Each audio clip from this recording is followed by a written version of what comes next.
Right, let's jump straight into today's episode. This is the Amuntu podcast. I'm your host, Phil. And today's episode is about the subtle art of doing what's necessary. Now, first and foremost, whoever you think you are, or whoever you think you might be, whatever desirable traits that you think you may possess, whether that may be patience, understanding, working well with others, or the ability to cope well under pressure, or just overall just emotional intelligence. That would all be tested when you're responsible for someone. And usually that comes in the form of becoming a parent for most people. Now, you may have that on a smaller scale when you're like if you're a team leader, you're a supervisor, or you're a manager. The reason why I say smaller scale, because you can always quit the job, leave, and go get another job that doesn't give you all that responsibility. But for the most part, when you get onto the journey of parenthood, you're more or less in it for the long haul. Now, essentially, if you do think, let's say for example, patience, if you do feel like you're someone who does, for the most part, you are quite a patient person with most people, that will be tested when you become a parent. When you're responsible for somebody and you have to try and teach them certain things and this, that, and the third, you will find out whether or not you are a patient person. Like for me, for the most part, before I became a parent, before I went down on that journey, I always thought to myself I had patience, I had understanding, and that I coped pretty well under pressure. But in reality, it was more of a case of I have an understanding to a certain point. I'm assuming I'm only going to have to go up to such an extent if I'm trying to explain something to you, and you're going to get it, if that makes sense. Now, obviously, for the most part, I'm dealing with people who are, for most of my life, are the people who are the same age as me or a bit older than me. It was very rare before I became a parent that I was ever actually having to instruct or teach somebody that didn't have already a level of understanding about something. So even when this came to like personal training or in fitness instructing, there was always a level of understanding. So it never needed to go to an extent of I'm having to teach you from the ground up. Now, when I had my son, this is where I realised, okay, maybe I'm not as patient as I thought I was. As I said, I always thought that I was, but it was only up to a certain extent.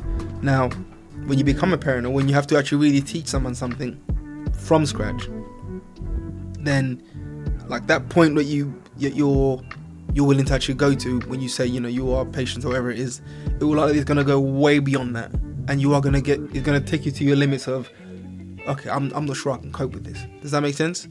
And I think, as I said, whoever you are, or whoever it is you're responsible of, they're more or less going to be a byproduct of who you really are.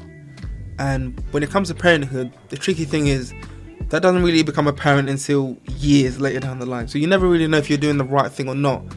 Now, this is where I talk about the subtle art of doing what's necessary. And what I mean by that is, for the most part, I think we tend to try and do what we'd like to do, and we try and avoid the things that we don't want to do. So I'm fine to go to the gym and work out if I really feel like it. But if I wake up on a day when I don't feel like doing it, I most likely won't do it. Does that make sense? I think for the most part, that's what people do. We kind of go to this thing where we'll tell ourselves, because we felt good on that, then we did it. We were like, yeah, absolutely. We've done. We feel like we are doing what is necessary. But in reality, we're more or less kind of doing what we feel like doing, or what we enjoy doing, rather than the things that we don't like to do but we need to do. And I think when you go down the journey of parenthood, especially for young fathers, I can't speak much for mothers because of course I'm not one, but I think if you are a young father, one of the things you need to sort of really get your head around is like doing what is necessary. And that may come in many different shapes and forms.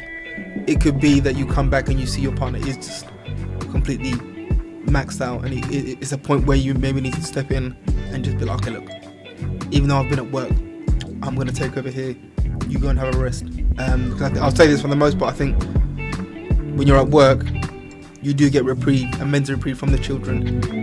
I think you don't really have to think about work too much, even if it's something, especially if it's a job that you've already been in for quite some time. When you're looking after children for a day, even if they're just calling around, you're never in a state of let me relax. You're kind of in a constant state of hope they're okay.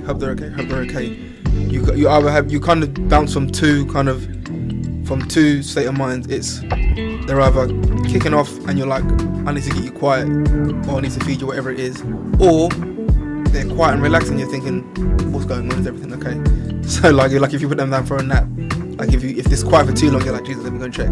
So you're never really in a state of I'm fine. You're kind of constantly, what if when you're at work, you don't really have to think about it. There is no, you kind of just go to work and you do it, and there's an element of, when it comes to 5 o'clock, whatever time it is, you can then switch off. So for the most part, yeah, like doing what's necessary could come in very, very different shapes and sizes. Like for me, for example, I remember there was a time when with my son, with me and my partner, we were doing the whole sort of sleep thing, and it must have been about 3 a.m. in the morning, and he just was not going down. I had a bit of a sleep, but when I woke up to go to the toilet and she's still up trying to get him to sleep, and his eyes are wide open, I thought, okay, at this point, at this rate, like, she's not going to get any sleep because she's going to have him the whole day. So at the very least I can do, I can sort of try and step in, at least let me try and put him down to sleep so she can get at least a little bit of rest, because she's gonna have a whole day of this come morning. So it's one of them things where, and like I said, I had work at about 6:30. It was 3, and as I said, she hadn't slept at all. So I remember at that point, luckily it worked out. I took him, and most likely because he was knackered, because he had been up until about 3. He did go down. She was able to get some rest, and I was able to get a couple of hours before I had to get up for work. But it was just, and again, like it's not even at the time that I understood it as this is the this is what's necessary. It was just kind of on an instinctive level. This is the right thing to do. I had a similar thing where even before, like with my my schedule before children was very much, I had quite a regimented gym schedule. I had to, I'd go whenever I liked, how often I liked. When I became a parent, there was a shift where I had to decide between I keep my regular gym schedule, but my relationship with my son will more or less be non-existent, because I just couldn't. There was no way I could do both.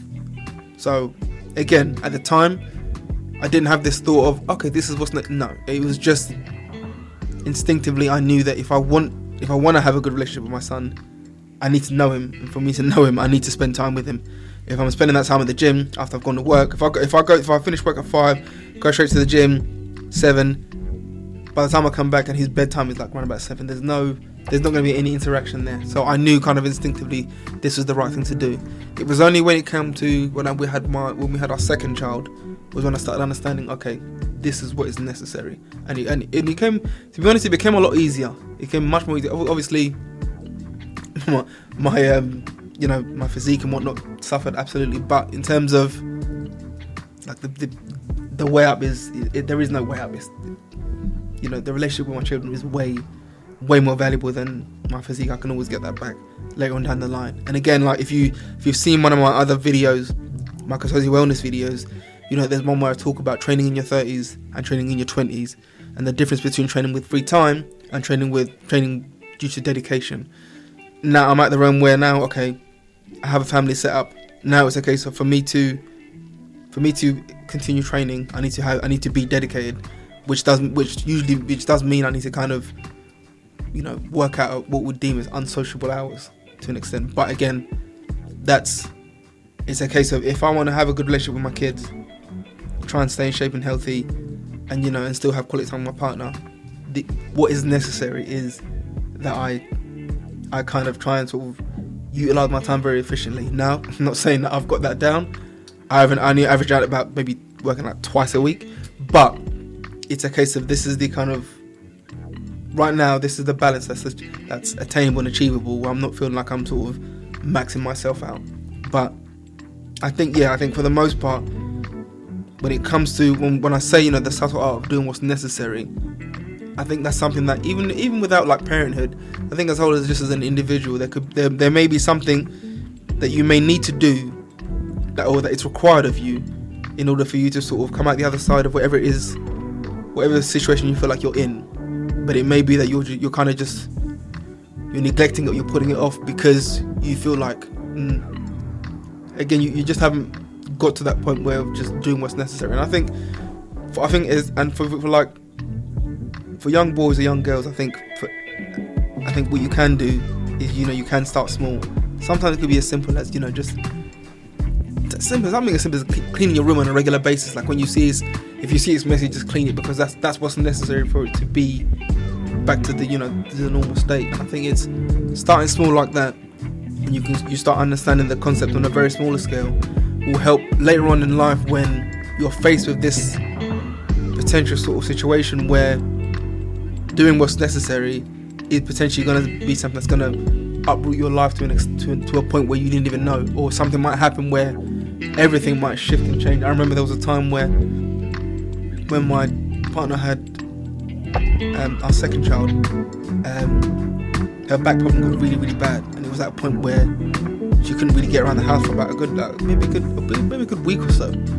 And there was a point where it was like, okay, I might need to actually take time off work to try and help her get around the house, because there's no way, we've got a newborn, we've got a 3-year-old, there's no way she can cope with that by herself. And we were at a point where we were thinking to ourselves, okay, if this did happen, like permanently, if her back just never recovered, this would be our lives now. Everything would just shift and change. And it was a case of, I had to sort of say to myself, and really, keep in mind to myself, if this is what was required, if it was necessary that I'd need to then, change my job or just sack it in altogether, so that I can, or even develop a new skill so that I can work from home, in order so that I can still provide for the family and this and the third. And again, I'm not saying this in the sense that it's like it was easy. Absolutely not. It'd have been a very difficult thing to try and grasp. But I think at the very least, I needed to make sure that if we did have to go down that route, it wasn't. I'd never go in that. I can steer clear of that potential pool of entitlement, where I then start to feel a bit, I start feeling a type of way because this, life has gone this way when I wanted it to go that way. Does that make sense? And I think, it's one of them things where I think now I'm at that point where I understand what it is, to do what's necessary. I'm not so uncomfortable now when I need to, I do need to sort of do things that would usually be maybe outside of my role or outside of my day-to-day things, because of whatever situation or whatever circumstance has come about.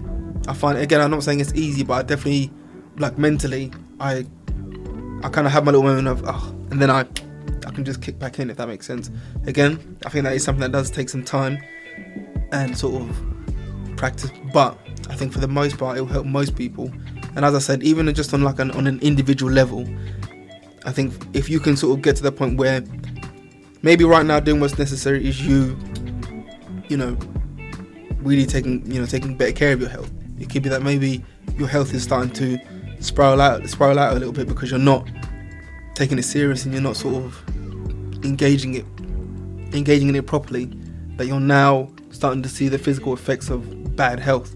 And it may be that you need to now, like, as I said, like almost become a different version of yourself, because that's what's necessary, because the version of who you are right now isn't conducive to a healthy lifestyle. So you know what I mean? Like I said, even on an individual level, doing like this, like mastering that art of doing what's necessary, could be the very thing that can really bring you out the other side of, as I said, whatever situation you feel like you're in at the moment, where you're just not moving, taking any steps forward or making any changes.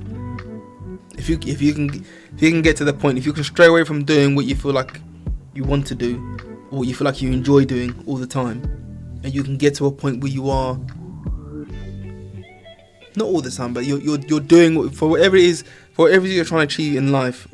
I think if you are at a point where you're doing what's necessary, and like I said, that most likely will be something that's quite alien to you, that's something that you don't want to do, something that you probably don't really enjoy doing, but it's, as I said, it's necessary, then I think for the most part, I think happier is a relative term. but I think for the most part, you won't be. I think you'll have a self-awareness of the situation, which I think is very valuable in any circumstance. Having the self-awareness of whatever scenario you're in can be I think the best tool in terms of sort of dealing with it and getting through it for the most part. But thank you so much for tuning in. I hope this episode has given you some form of assistance in whatever it is you're doing, and I hope you keep tuning in. Thank you so much. I'm Philip. This is the I'm Into podcast. Bye bye.